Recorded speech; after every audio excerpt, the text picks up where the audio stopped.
It's time to go live, and we are live, ladies and gentlemen. We are live. How are you all out there? Out there in internet land? Nobody's watching. That's always a good sign. That's always a good sign, ladies and gentlemen. But let's see. I've got cats here. The cats have both been achieved. Don't know where they are. I think one is behind the wood stove, taking its little brain out, and the other one is upstairs, probably upstairs, just sleeping away. Hey, Terry Hudson, ladies and gentlemen, Terry Hudson. What a wonderful human being. Not only does she give up her liver for other people, she also contributes to various quixotic projects. We're bringing John Langford to Bellows Falls, Vermont in June, ladies and gentlemen. Terry Hudson, she stepped up. There's another project that I can't talk about yet. But Terry Hudson's going to be a part of that too. Lucky to know her, ladies and gentlemen. We are lucky to know her. Anyway, tonight's beneficiary of the Liberal Snowplowing Do-Gooder Fund, as you may know, is the Windham County Humane Society, which I'm very fond of, even though I have very little connection with it, because A, humane societies do good things, right? And B, my late cat Silas ended up contributing a lot of money to the Windham County Humane Society in one of the funnier stories of our time. But you probably know that story. You all know that story. If you don't, I'll tell it to you sometime. Not tonight, though. But we have a few people to thank. In today's attempt to raise a few dollars for the Windham County Humane Society. We have the one and only, who we just discussed, the one and only Terry Hudson. We've got the incomparable Sarah Overton on her way back over there to Cuba. She's on her way to Cuba in the next day or so. Good Lord, ladies and gentlemen, good Lord. Out there in Omaha, Nebraska, we have to thank the one, the only, the lobster roll devouring Mr. John Wilhelm. In Cincinnati, Ohio, we have to thank the one, the only, the Geta devouring Mr. J.T. Mayer.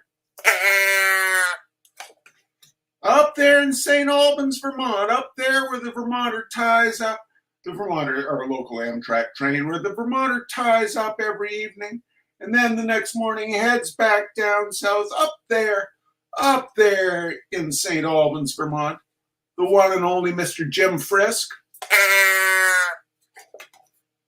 Out there in Saxon's River,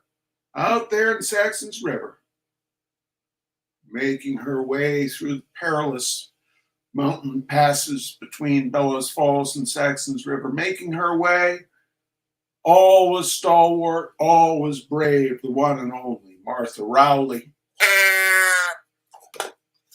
Down there in Bonneville, Massachusetts, learning the nuances of the knee scooter with a rebuilt knee, keeping the bears at bay with a barbed crutch, just getting the bears if they get too close, just stabbing them right in the solar plexus. The great Gary Pierce and his wonderful companion and wife, Eileen Cortez. Thank you, Gary.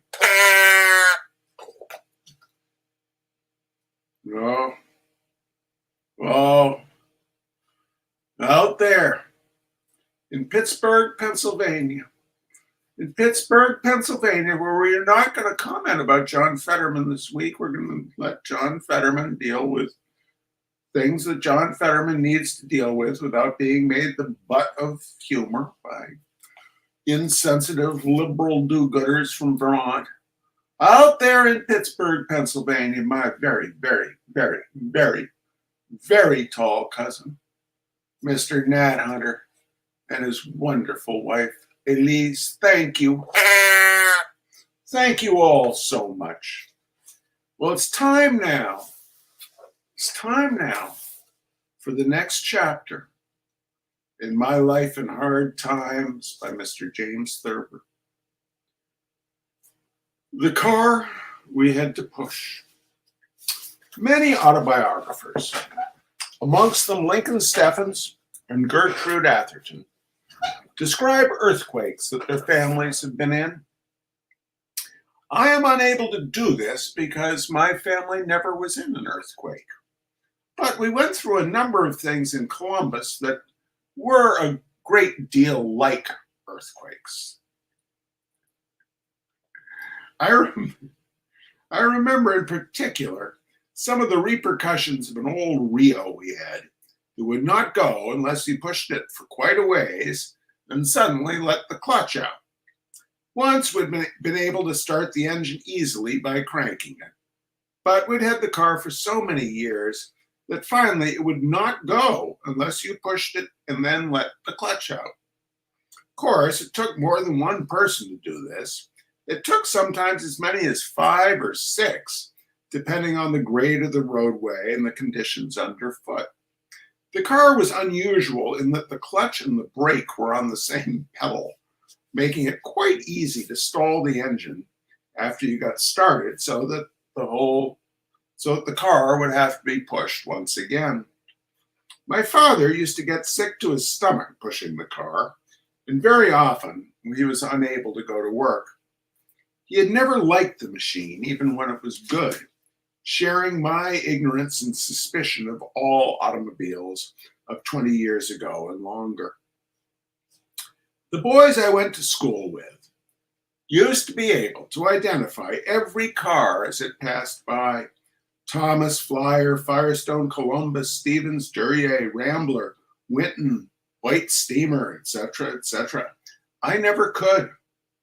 The only car I was really interested in was one that the Get Ready Man, as we called him, rode around town in. A big red devil with a door in the back. The Get Ready Man was a lank, unkempt, elderly gentleman with wild eyes and a deep voice who used to go about shouting at people through a megaphone to prepare for the end of the world. "Get ready! Get ready!" he would bellow. "The world is coming to an end." His startling exhortations would come up like summer thunder at the most unexpected time. At the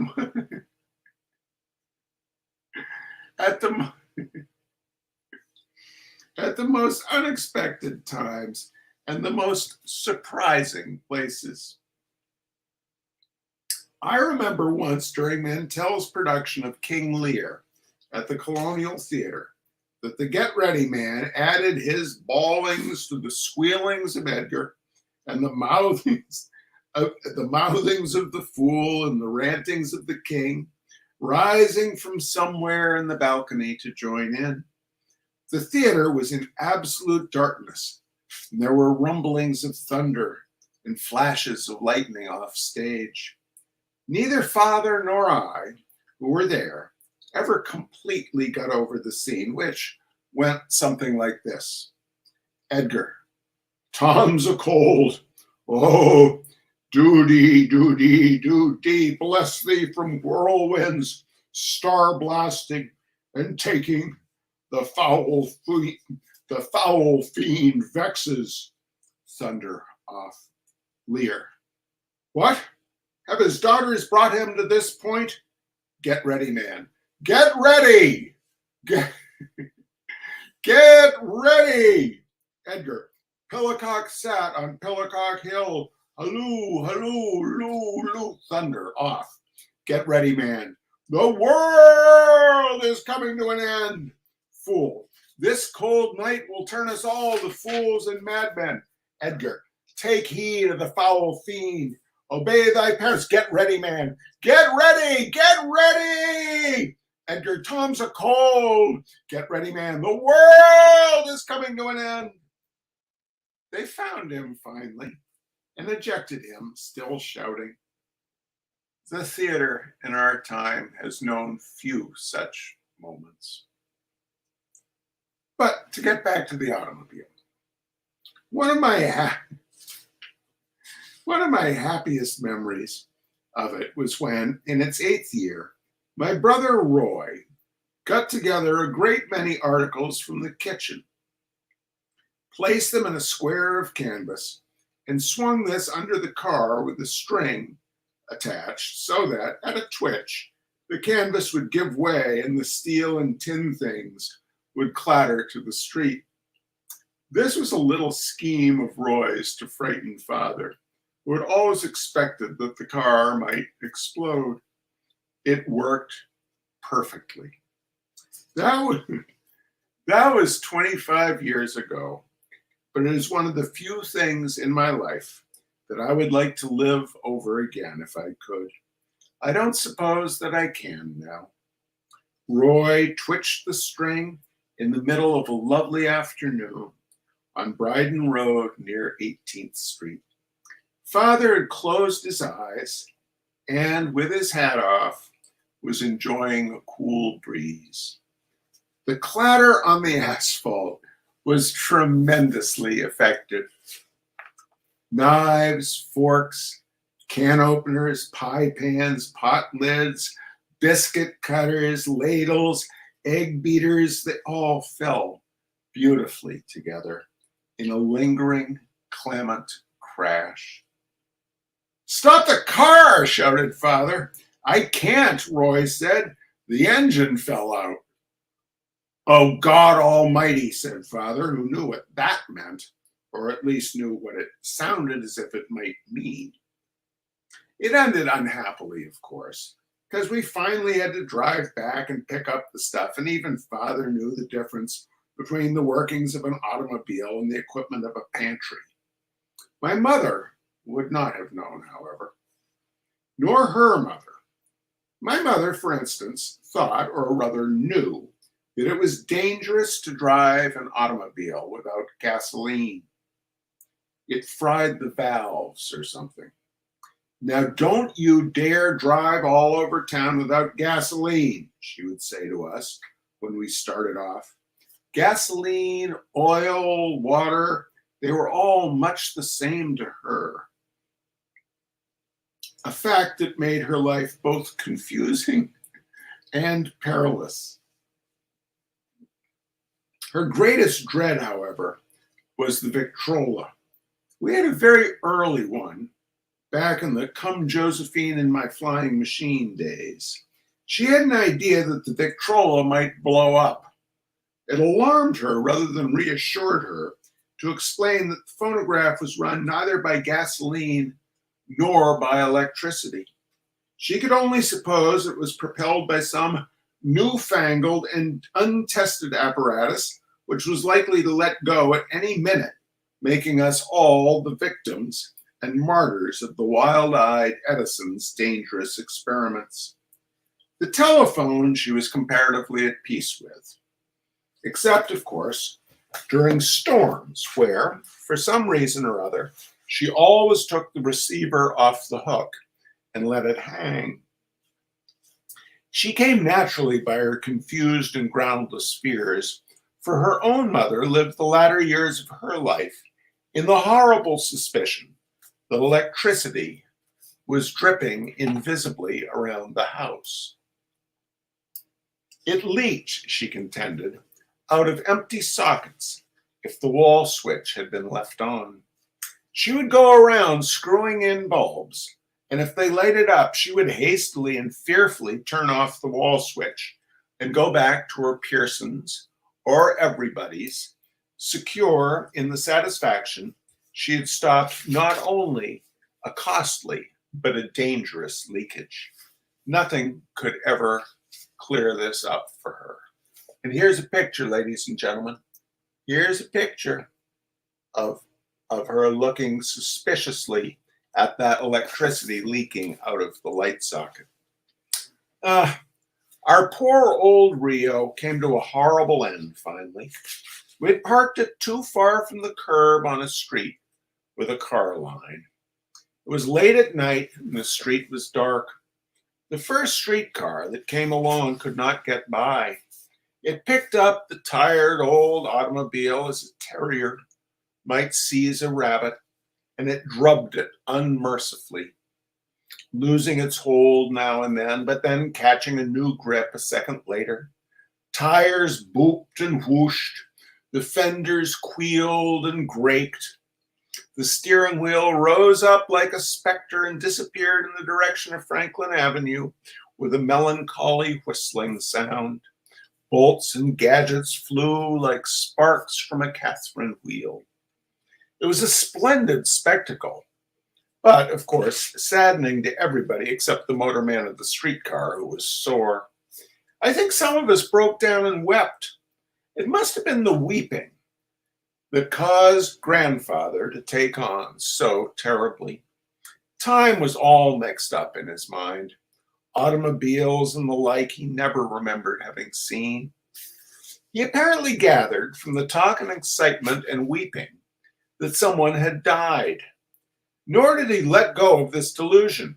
He insisted, in fact, after almost a week in which we strove mightily to divert him, that it was a sin and a shame and a disgrace on the family to put the funeral off any longer.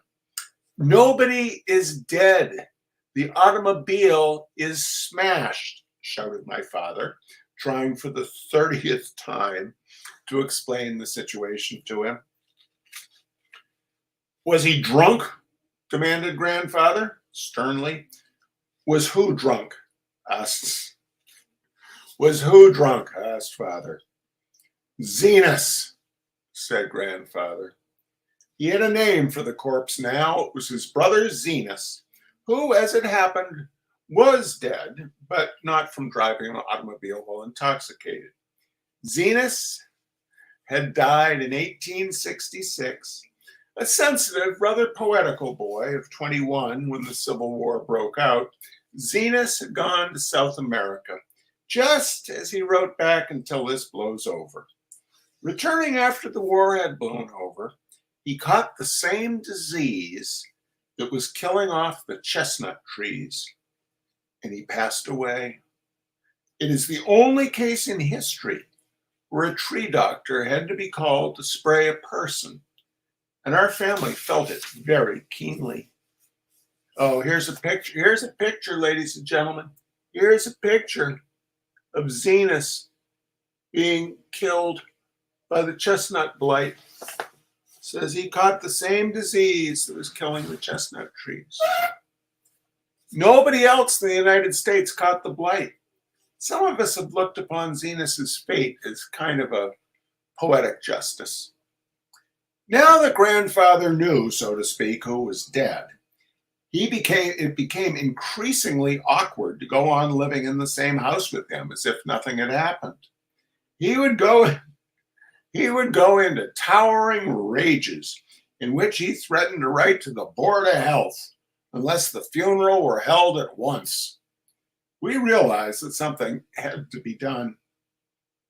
Eventually, we persuaded a friend of Father's named George Martin to dress up in the manner and costume of the 1860s and pretend to be Zenas